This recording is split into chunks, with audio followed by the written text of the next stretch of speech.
Ici, il faut qu'on se dise la vérité. Il faut qu'on se dise la vérité.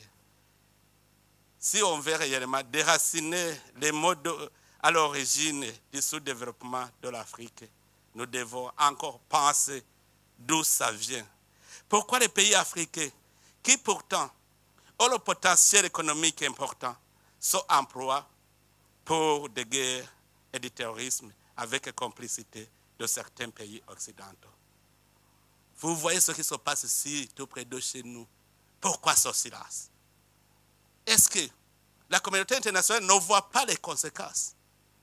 Je vous dis que si ça continue comme ça, la guerre risque d'être généralisée dans la région. Parce que le peuple ne peut pas se laisser faire. Si le Rwanda continue à faire des conquêtes dans le territoire et dans notre pays, je sais qu'il va arriver même au Burundi. Parce qu'il est en train d'entretenir des jeunes réfugiés. Il les arme. Maintenant, il est en train de les aguerrir dans la guerre du Congo. Un jour, il veut venir au Burundi. Nous n'allons pas accepter la guerre généralisée. Nous savons son plan. C'est qu'il est en train de préparer quelque chose contre le Burundi. Et heureusement, les Burundais sont avertis. Si la communauté internationale le laisse faire, en tout cas, ici au Burundi, on ne va pas se laisser faire. J'appelle encore une fois la communauté internationale à prendre cela au sérieux. Nous avons une menace dans la région. Ce n'est pas le Burundi seulement. La Tanzanie, l'Ouganda, le Kenya, c'est à toute la région, c'est une menace. Si l'Est du Congo n'a pas la paix, la région n'a pas de paix. Ne pensez pas que c'est le Burundi seulement qui éprouve une menace. Les Sud-Africains sont en train de souffrir à l'Est du Congo. Est-ce que vraiment, vous voyez où se trouve l'Afrique du Sud? Mais l'insécurité à l'Est du Congo a des conséquences sur l'Afrique du Sud. N'est-ce pas, monsieur l'ambassadeur? Donc, au point de vue sécuritaire, seulement nous avons cette menace à l'Est du Congo. Si vous laissez les choses se détériorer comme ils sont, sachez très bien que les conséquences seront néfastes. Et chaque pays va se débrouiller lui-même. Mais vraiment, moi, j'ai un plan que j'avais proposé à la région. Je sais que si ce plan était respecté, on serait en paix. Parce que vous savez, si le Rwanda justifie sa présence par la présence des FDLR, est-ce que ce n'est pas une question qui peut être résolue pacifiquement? Sacrifier le peuple congolais, tuer des millions de gens, sous prétexte qu'il y a une menace.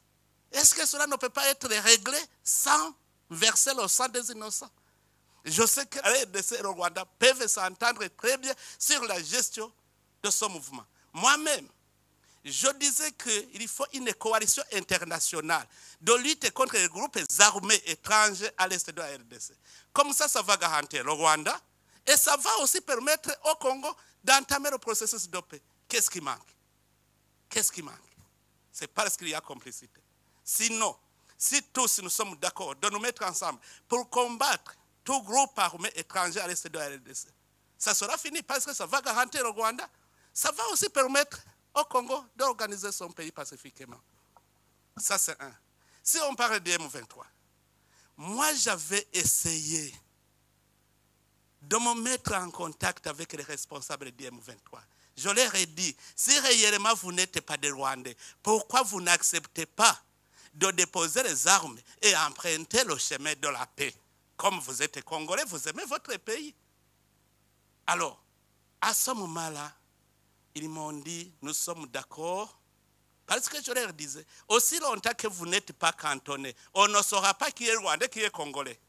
Il faut d'abord aller dans la zone de cantonnement, comme ça les Congolais sont à part, et puis les Congolais vont entamer le processus de paix, et les Rwandais vont rentrer chez eux. Sinon, on va toujours vous considérer comme des Rwandais. Et ils m'ont dit, le problème c'est qu'on nous impose d'être cantonnés dans une zone invivable.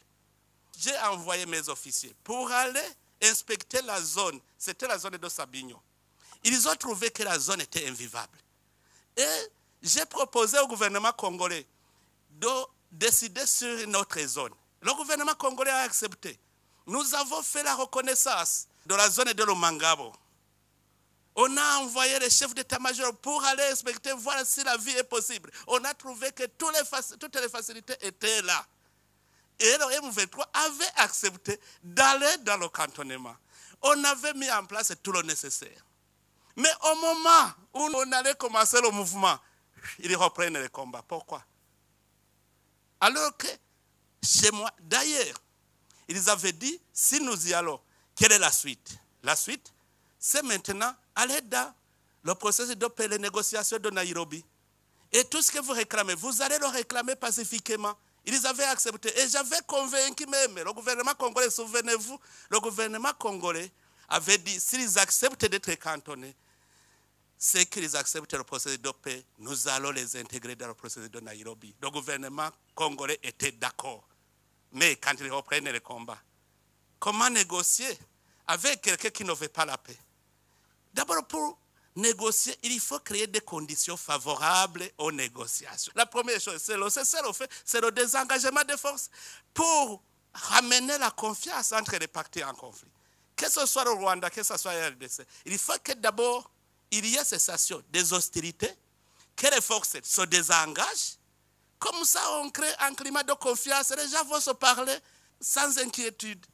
Or, entre les États, comment s'effectue le cessez-le-feu, le désengagement? C'est que les forces dans notre pays vont se désengager et aller dans leur pays.